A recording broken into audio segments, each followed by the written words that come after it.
যে ভোট গ্রহণটা যেভাবে হয়েছে, ভোট গণনাটা তার সম্পূর্ণ উল্টোভাবে হয়েছে এবং সেখানেই আগামীর বাংলাদেশের ভাগ্য এবং মানুষের জনরায়ের প্রতি চরমভাবে অশ্রদ্ধা প্রদর্শন করা হয়েছে, অসম্মান করা হয়েছে। যেই প্ল্যানের কথা আমরা শুনেছি, আমরা সেই প্ল্যানের একটা বাস্তবায়ন বা সেই প্ল্যানের একটা স্বরূপ কিন্তু এই নির্বাচনে আমরা দেখতে পাচ্ছি। নির্বাচন কমিশন সেখানে কি ভূমিকা পালন করতেছে, তাদের অবস্থান কি, এর উপর নির্ভর করবে আমাদের নির্বাচন নিয়ে চূড়ান্ত অবস্থা। নির্বাচনে যারা সংখ্যাগরিষ্ঠ আসন পেয়েছেন, যেভাবেই পেয়ে থাকুন, এ ব্যাপারে আমাদের যথেষ্ট অবজারভেশন, আপত্তি আছে।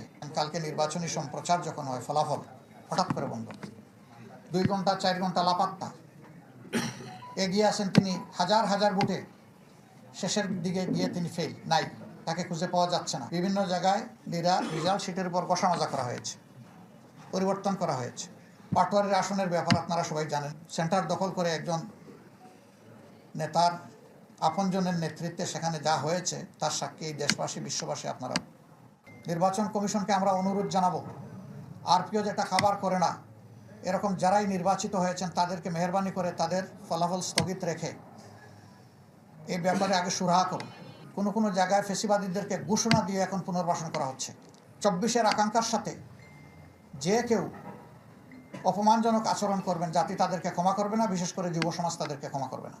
গণভোটে বিজয়ী হয়েছে, এখন বাস্তবায়ন করা যারাই সরকার গঠন করবেন তাদের দায়িত্ব।